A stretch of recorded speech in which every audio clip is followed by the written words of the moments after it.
Hey everybody, I hope you've had a great week. I'm here to share with you chapter 6 and 7 of our Scooby Doo Skeleton Crew Showdown. Chapter 6, Scooby Doo Rescue. Shaggy kept his eyes covered. Like you're the best buddy for doing this, Scoob. You know I'm afraid of heights. Scooby grunted. Shaggy sat on Scooby Doo's shoulders as Scooby walked along the thin beam. The beam held a sail high above the ship. Scooby held his arms out to keep his balance. And there's our picture to go with that. Well, we'll sneak across to the other side of the ship, and that wooden pirate will never spot us, said Shaggy. Clank! Ow! Shaggy yelled with his head when his head hit something hard. He uncovered his eyes and looked up. A large spotlight hung in the ropes above them. It had a dimly lit bulb. Oh, like who put a light way up there? Rust, don't look down, said Scooby-Doo. What was that, buddy? Shaggy asked as he looked down. Ruh-roh, said Scooby-Doo. Shaggy got dizzy and wobbled back and forth. Scooby-Doo lost his balance and Shaggy tumbled downward to the deck below. Shaggy's foot snagged a rope along the way, and the rope stopped his fall just before he slammed into the deck. He dangled upside down. That was lucky, wasn't it, Scoob? Asked Shaggy. Scoob? His friend was nowhere to be found. Scooby-Doo, where are you? Just then, the statue of Angus Grimm stepped forward. Shaggy gulped, like, not so lucky. There's the picture of Shaggy hanging upside down in the pirate statue. Oh no, is it going to get him? The pirate swung his sword and sliced the rope. Shaggy fell to the deck. Thud. Shaggy got to his feet, like, sorry to bother you. I'll just be going now.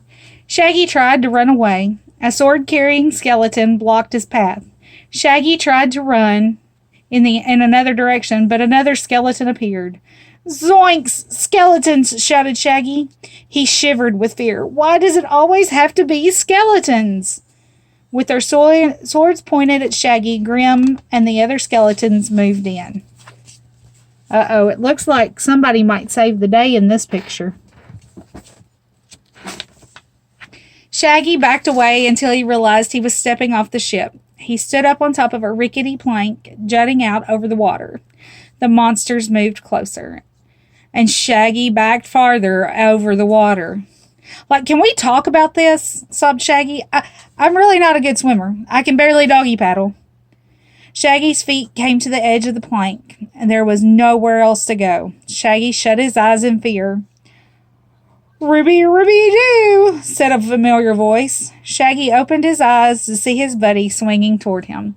The dog held a rope with one paw as the other reached toward Shaggy. Scooby grabbed Shaggy and swept him off the plank. They swung out over the ocean and then back toward the ship. Good going, Scoob, shouted Snaggy. Snap! Scooby-Doo's rope broke. Shaggy and Scooby fell toward the deck below. Not so good going, Scoob, yelled Shaggy. They hugged each other and screamed as they fell. Ah! Crash! Shaggy and Scooby smashed through rotten boards and landed on the deck below. Shaggy rubbed his head. Like, good thing we didn't fix all those rotten boards, huh, Scoob? Rah, replied Scooby. Shaggy? Scooby? Asked Velma. When the dust settled, Shaggy and Scooby-Doo saw that they had landed in front of the brig. All their friends and Greg were locked in jail. Like, what are you doing in there? Asked Shaggy. We're locked in, said Fred. Angus Grimm has the keys. You have to find him and get us out of here. Shaggy and Scooby looked at each other and gulped. Chapter 7. Ready, aim, fire! The statue of Angus Grimm marched through the inside of the ship. The key ring on his belt jingled with every step. He frowned as he searched everywhere for Shaggy and Scooby. Grimm entered the cannon deck and continued his search. He marched past the rows of old cannons. Just then, Shaggy and Scooby-Doo jumped out of hiding. They each wore a black and white striped shirt and a sailor's cap. They gave Grimm a salute. Enemy ship spotted, Captain, reported Shaggy. Huh? Growled the surprised statue. Shaggy pointed to one of the cannons on the deck. Shall I ready the cannon, sir? Grim grunted and nodded. Ready the cannon, shouted Shaggy. Ready the cannon, repeated Scooby. Shaggy and Scooby pulled the heavy cannon away from the opening. Grim looked on and grinned. Powder? Shouted Shaggy. Router, said Scooby-Doo. He shoved a packet of gunpowder into the end of the cannon. Cannonball, shouted Shaggy. Scooby lifted a heavy cannonball off the floor and slowly moved it toward the end of the cannon. Rin and roll! Scooby dropped the cannonball into the cannon. He stood back and saluted. Rin and ready! Aim cannon, shouted Shaggy. He and Scoob got on each side of the cannon. They aimed it left, and then they aimed it right. Then left. The pirate's head turned left and right with every move of the cannon. He growled and pushed Shaggy and Scooby aside. The statue bent down behind the cannon and aimed it himself. Fire! Shouted Shaggy. Rire! Shouted Scooby. Shaggy pulled a cord and the cannon fired. Boom! The cannonball shot away from the ship and splashed into the water. The cannon itself flew back and knocked over the statue of Angus Grim. The pirate slammed into the other side of the ship. Shaggy grabbed the key ring from the downed pirate.